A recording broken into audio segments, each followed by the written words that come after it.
Assalamualaikum warahmatullahi wabarakatuh. Obaleeyan kiyya hordoftoota keenya jirra jirtuu baga jiraattan isiniin jira. Gaafiif deebii sheeka walii wajjin qabna. Inshaallah waa'ee obboleettii keenya gidduu kana guyyaa lamman kana keessaa siifachoofamaa waa inni manaama siin argite jechuudha. Manaama siirraa gaafannee meegaa akka amantaa islaamaatti manaamni akka itti fassaramu gaafiif deebii walii wajjin taasifnaa turtii gaarii nu wajjin jenna. Sheek assalaamu alaikum warahmatullahi wabarakatuh. Waalaikum salaam warahmatullahi wabarakatuh. Kam naguma? Alhamdulillah. Nagaan nuuf ta'e isiniin jenna. Nagaan jiraatu. Akkuma isin beektanu torban kana keessaa guyyaa lamman sadan kana keessaa intalli wayii manaaman argee jedhaa jirti. Manaamni siin argite kun Hacaaluun akkana jedhee bakka Hacaaluun dukkana keessaa isin dhageeffadhee jira dhageessee jirta atiyyuu. Kanaafuu naanii kanarratti wanni siin jettu waan nama sodaachisuudha. Yoo sheer gochuu diddan rabbi isinitti ilaalu jettee rabbiin illee nu qabdee salawaatallee rasuulatti buuftee sallallahu alaihi wasallam. Kanarratti meemee akka islaama tokkootti meegaan irratti deebinuu kennaa isiniin jenna. Bismillah, alhamdulillah, assalatu wassalaam ala rasulillah sallallahu alayhi wasallam. إن الحمد لله نحمده ونستعينه ونستغفره ونعوذ بالله من شرور أنفسنا ومن سيئات أعمالنا من يهدي الله فلا مضل له ومن يضلل فلن تجد له وليا مرشدا أشهد أن لا إله إلا الله وحده لا شريك له وأشهد أن محمدا عبده ورسوله صلى الله عليه وعلى آله وأصحابه ومن تبعهم بإحسان إلى يوم الدين. أما بعد أبوليتين تينا dhageeffannee jirra waan isin dabarsite garuu waan isitti fakkaate namni tokko waan isan dirqinetti hin kakatu wanna san argee innaan hin kakataa achitti jechuudha. Wanna san irratti wanna dhuga oomsumatu jira wanna kijibsiifamutu jira. Wanni dhuga oomsamu maali yoo jette ishaaraa kana arguun isii nama itti kakate tokko in dhuga oomsama akka shari'aa islaamaatitti. In dhuga oomsama nama kakate tokko akka shari'aa islaamaatitti namni tokko wannuma fuudhe tokko hin fuune jedhee odoma argitu hin fuune jedhee yoo kakate itti amanta. Maaliif waan saniif waan dogongora saniif inni itti gaafatama, ati immoo maqaa rabbii dhuga oomsuu qabda jechuudha. Kanaaf arguu isiin dhuga oomsinaa eega itti kakatteette gara biraatiin immoo hin kijibsiifnaa jechuudha. Jecha isii hin dhuga oomsinaa hin kijibsiifnaa jechuudha. Wanni nu dhuga oomsinu maali? Argitee irti sahii argitee irti. Wanni nu kijibsiinu hoo ru'yatuun shayxaaniyyaa jenneen itti kijibsiifnaa jechuudha. Ebijuu shayxaanaatii ka ati argitee obboleettii teennaa jennaan. Tokkoffaa dogongora isii keessa ka jiru rabbiif rasuulaa irratti maaltu fide ebijuu? Rabbiif rasuula irratti daliila godhatu isii maaltu fide? Maaltu fide? Wannummaan dirqii isii geesse maal inni? Daliila godhatuu barbaaddee wanna waadii hangu ta'ii wayii rabbii fi rasuula maqaa rabbii fi rasuula dhoofti. Kanaaf Ebijuu immoo yoo himtan dirqama namatti hima. Nama jaallattu. Hima kakadha eenyutu jedhe rasuula irraa dhageette moo eenyu irraa dhageette yoo jenne daliila hin qabdu wallaala isa irraa kaka'e jechuudha. Wallaala irraa kaka'e shayxaanni dhufee isitti taphatee jechuudha. Kanaaf rabbiin isin qabee ka jedhu kana rabbiin isin qabee jedhaati ebijuu argitan namatti geessa namni walirraa akka geessu ka jedhu rasuulli dubbateera hin jiru jechuudha gabaabbinaan. Tokkoffaa rabbiif rasuula mata duree godhattee lammaffaa immoo rabbiin isin qabee jettee ka sadaffaa immoo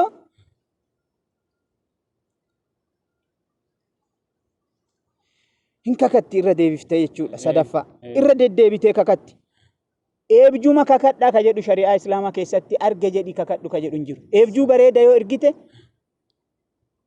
ebijuu bareeda ka shari'aa waafaqu yoo argite nama jaalattutti himi.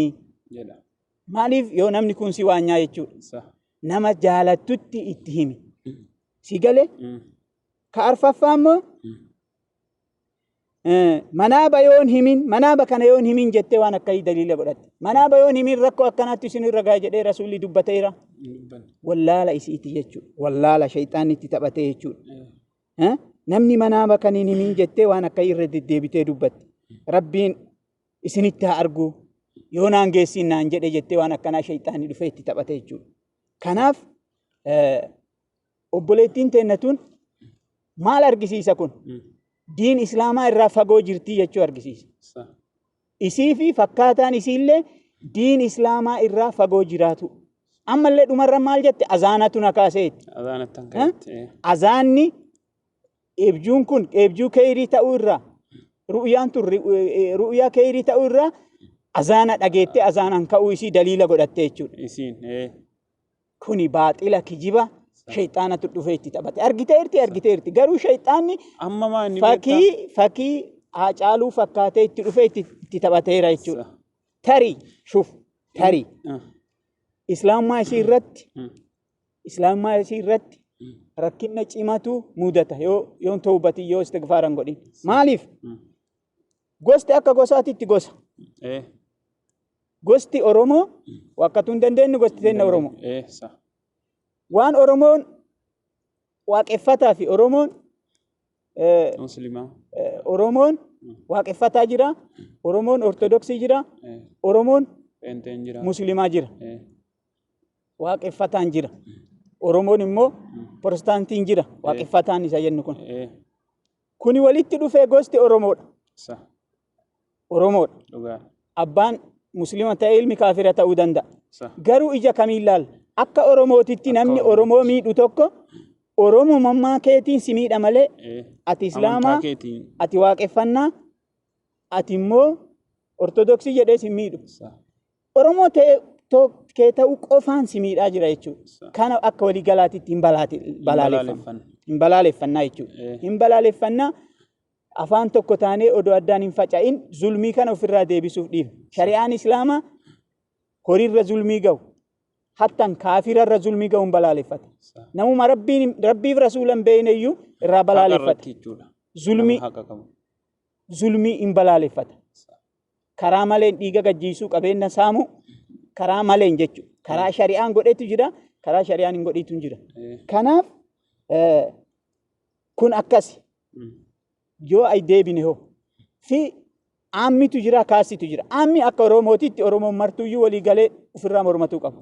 Kaasitti immoo Islaamummaatti yoo ay deebite akka Islaamummaatitti shari'aa Islaamaatiin yoo laalte tokkoffaa dogongorra cimaan isiin keessa galte keessa bakka bareeda wayii jiraa jette.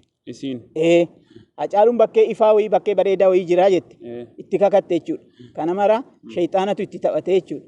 Maaliif yoo jette aqiidaa isii yookaan amantaa isiin rabbitti amane jetturra summii itti gooteerti amantaa isii irratti. Maaliif? Akka waan maal jettuuti isiin? Akka waan jecha isii irraa maal fudhatatam? Diinii Islaamaan alallee yoo duute jannata galuun hin ta'a jechuu isiiti. Achi qabrii keessa azaabatu jira, jannatatu jira jedhan rasuulli. Kana jechuu isii irratti maaltu nu mul'ata jecha isii irratti?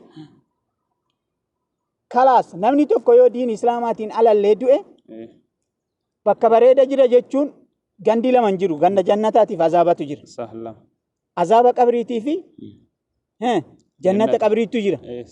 Kana jechuun isii bakka bareeda jira jechuun bakkee bareeda jira jechuun isii Islaamummaan alallee yoo du'e namni tokko jannata bakka ni'imaa tokko waan bareeda argata jechuu isiiti. Kun baaxila jecha baaxilatu afaan isii bahee rabbii keetitti deebi. Siifi warri si fakkaatullee siifi warri fakkaataa keetiillee. Fakkeenyaaf shayxaanni jechuudha. Shayxaanni nabiyyana Adam jannata keessaa baase obboleettii tiyya. Taphan seeyin nabiyyana Adam dhufee itti kakate bayuu dinnaa rabbiin muka takka hin qammasin jedheen jannata keessatti. Muka tanarraa gorii keessa jiraatta jedheen. Shayxaanni garuu aduwwii isaa gaafa duraa isa waanye waan ta'eef sujuuduu isaa godhuu waan dideef mukattii tana rabbi onni irraa si dhooggeef waa lama qofa yaa Adam jedhe.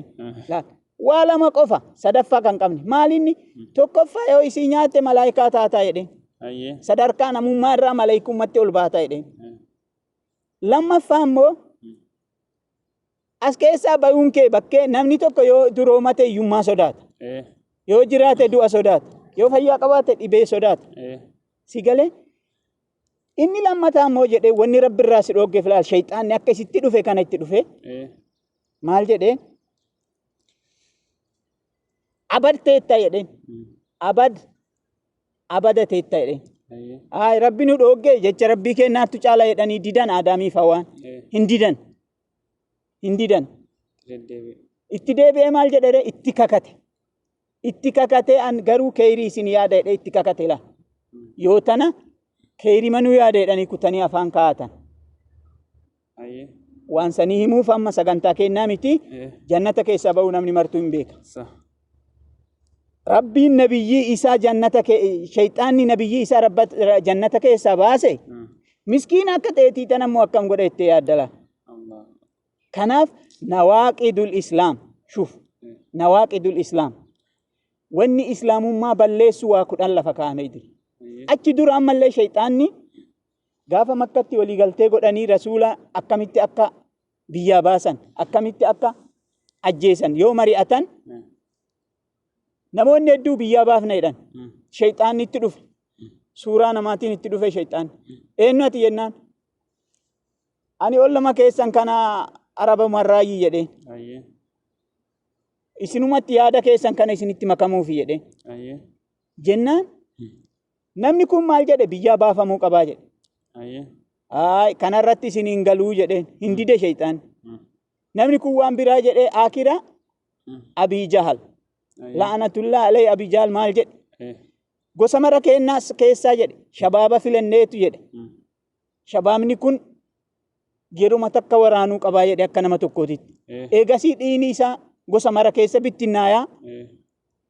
Banii Haashim gosa mara keessa dhaabatteetiin mormatuu hin dandeettu akka itti gumaan isaa hin badaa jedhe.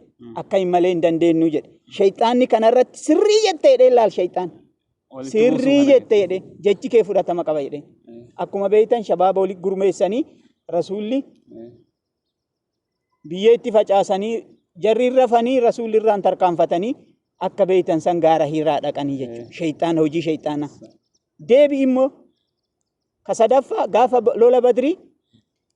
lola badrii gaafa kuffaarri Qureeshaa kaate shayxaanni farda yaabbatee akkana godhaa dhufe. Eenyu ati jennaan ani ollaa keessanii laa gaaliba lakum liyawm har'a immoo injifannoon isiniif hin jirtu isintu olaana jedheen. Burraaqanii dirree badrii gaanii jennaan malaayikaan gadi duduudan. Malaayikaa yoo gad duudan mujaahida qarqaaruuf malaayikaa yoo gad duudan hin dheesse laa. Baqate. Abboomaa baqattamaa ani isiniif jiran hun jettee nu duukan dhufne jennaan.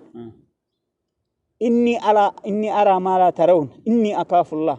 Ani wanna isin hin argin argaa jira rabbii kiyya sodaadha jedhee biraa fiige. Kanaaf shayxaanni dalagaan isaa waa hedduu karaa hedduun dhufa. Eebjuun dhufa akka isitti dhufe kana. Zaahira dhufee nama qaraasisa bar shayxaan. Qaraasisee laal hadiisuma jira. Dhufee shayxaanni qaraasise nama. Irraa dhageeffatan. Eegasii hin dhaban gara inni tare. Ani namoonni fuula hin beekaa biyya isaan beeku maqaa isaan beeku fuula bichaa beeka jennaan a'uudhu billaahi jedheen shayxaana jedheen sun. Kanaaf obboleettii teenna tana dogongora guddaa akka toobattu.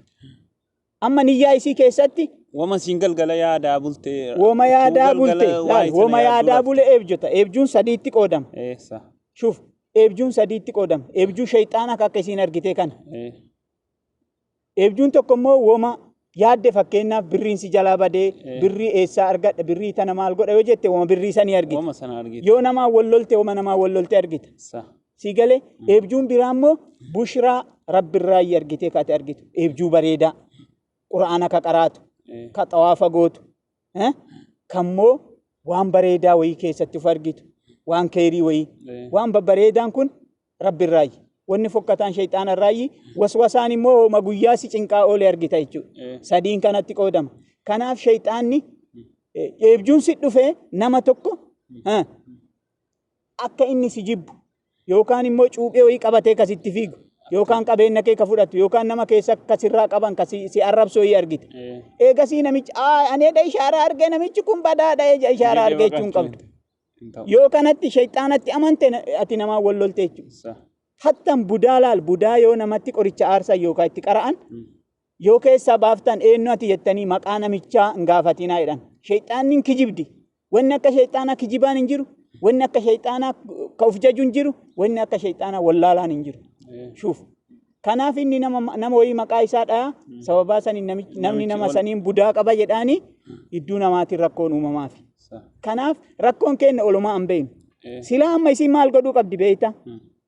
Silaa laal obboleettiin teennatu maal godhuu qabdi? Ishaaraa kana argite odoo kana balaa kana mara keessa osoo hin seeniin olumaa bilbiltee waan akkanaa argee waan kana gadi furuu hedaa shari'aa islaamaatiin akkam yoo jette achumatti isii dhaaban.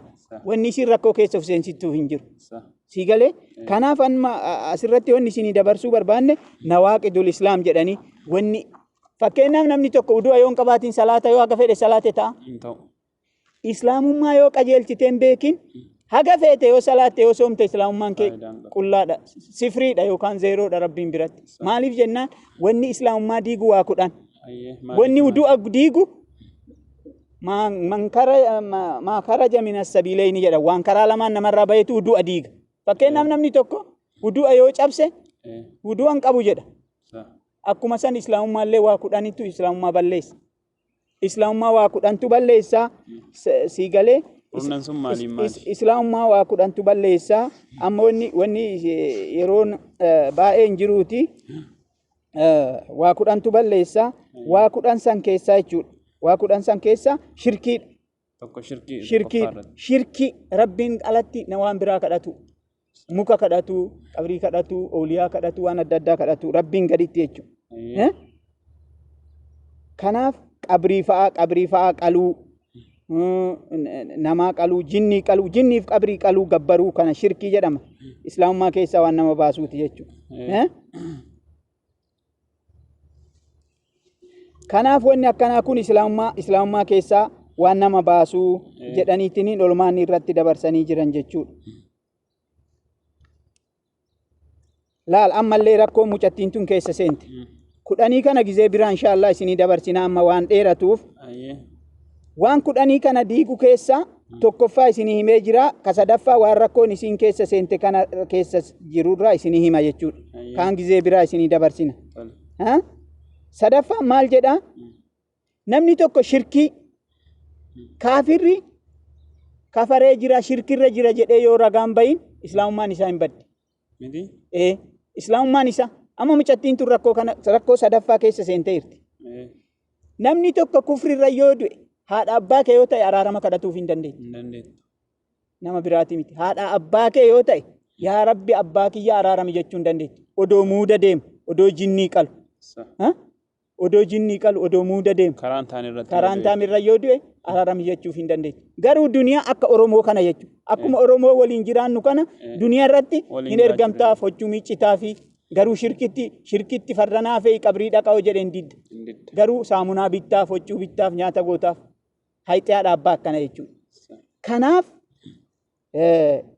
nama kufrirra jiru tokko kufrirra jira jettee yoo ragaan bayin islaamummaa kee keessa rakkoon si mudatee jira jechuudha. Kanaaf amma namni yeroo baay'ee kiristaanuma hanaan rabbii jannataa siif kennu rabbii jannata si haa galchu bakka waan akkasii jira. Laa rabbi si haa qajeelchu jedhama. Yoo ka jiru ta'e erga du'een jedhamu. Nabiyyanaa Ibraahim laal nabiyyi Ibraahim nabiyyi ka rabbiin ibidda keessaa isa baase. Rabbii ufiitii abbaa ufiitii kadhataa ture. Abbaa ufiitii kadhataa ture rabbiin hin dhoogeen kadhatin jedhe. Eegasii irraa deebi'ee rabbii ufiititti deebi'e. Rasuulli ammii isaaniitii kadhataa turan.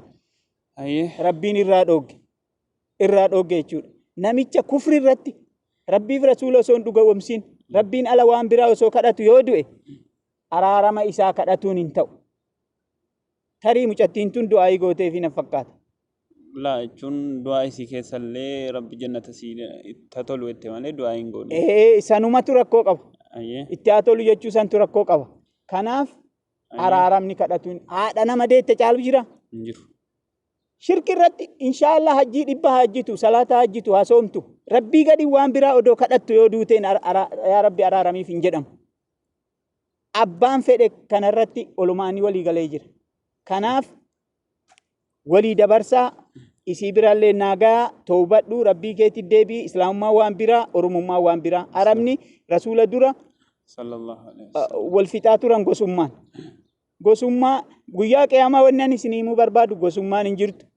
Guyyaa qiyaamaa oromummaan hin jirtu. Laa ilaaha illallah bichaa jira. Muhammadur Rasulullah bichaa jira. Gosti ati arabaa ati gurraacha ati maalirra turte hin jiru guyyaa qiyaamaa. Meeti oromoon jechuun hin jiru guyyaa qiyaamaa. Kanaaf amantaa keessan dursaa wanna maraa dura amantaa keessan dursaa amantaa keessan qulqulleeffadhaa. Ru'yaa shayxaanaa irraa of eegaa shayxaanni karaa baay'een dhufaa shayxaanni nama isatti achi garagalee inni qubaayyuu hin qabu. Mumkin mucattiin tun istighfaara gootii hin salaatti rabbii ofii kadhatti. Inni nama isaa rabbii nama isaa harkaa baay'ee hulaa ofii keessa seensisuuf malee kaan quba isaatu hin qabu kaan jamaa isaa ta'ee jira. Garuu nama salaatu nama istighfaara godhu qolaa ofiitti godhee seensisuufi. Kanaaf intalti takka kaatee biyyaa yoo baatu hukumii shari'aan gaafattu. Olumaa ambeeytu olumaa gaafattu cal'isameetuma dalagama akka barbaade dalagama. Kanaaf diin dhabuurraa laal yatiima jechuun jedhan yatiima jechuun nama diin dhabe malee nama diin islaamaa dhabe malee nama haadha abbaa irraa du'ee miti jedhan. Kanaaf wallaala irraa kakaa'e asuma bahee namni waan barbaade haasa'a. Waan barbaade haasa'a. Kanaaf toobadhu rabbii keetitti deebi'i istighfaara godhii shayxaana irraa maganfadhu namni kufri irra du'e ifa galee jira. Rasuulli nuu himanii jiranii araaramni isaan kadhatamu. Kanaaf ati akka oromummaatitti walii galaan falmadhuuf irraa zulmi. Oromoon kun islaaman jedhu kiristaanan jedhu nyaatuuf deemaa jira mormadhu. Garuu diin islaamaatitti hin fidin. Walitti fiduu hin ta'u. Waawwaani garagara jira. Halkaniif guyya. Dukkanaaf ifa. Kanaaf rabbii keessan sodaadhaa. Diin islaamaa baradhaa waan gootan maratti olumaa gaafadhaa. Oluma utaaltanii liivirra baatanii sheerii fi godhaa akkana na godhaa osoo hin ta'in waan barbaadan waa maasiyaa namni martuu hin beeka odeessaa oolaa qullaa dhaabattee dhalaan qaaqaa ooltii akka barbaadan ta'aa jirtu. Garuu waa'ee shari'aa islaamaa keessatti harka ittiin naqetina ibidda isin guba. Kanaaf olumaa gaafadhaa bilbilaati. Olumaa waan akkanaan beekuu jedha maal jedhu jedha gaafadha. Kanumaa. Sumarratti isin irraa gabaabsinaa waliin gayaa namichi sagaleen tun sin geette waliin gayi ergiitii waliin gayi rabbirraa jazaa argattaa rabbiin isinaa qajeelchuu rabbiin nasrii biyya keenyaa nu haa fidu zulmii nutti deemtu rabbi nurraa haa kaasu zulmii horitti deemtu ka namatti deemtu ka lafatti deemtu rabbi nurraa haa deebisu wallaalaa keenya rabbi nu haa barsiisu diina islaama rabbi argitee warra baratee itti dalagatu rabbi nu haa taasisu dukkana keessa jiraatee dukkana keessa du'ee dukkanarra nama kaafamu rabbi nu taasisini rabbiin argitee nu haa qajeelchuu rabbiin zulmii nurraa haa deebisu biyya teenna mootummaa sa'aa namaa ta'u kadachii ta'u kanamaa ta'u rabbi nu haa filatu rabbi nu haa tiisu isiniin jedha wa akiru da'awaana anil hamdulillahi rabbil aalamiin.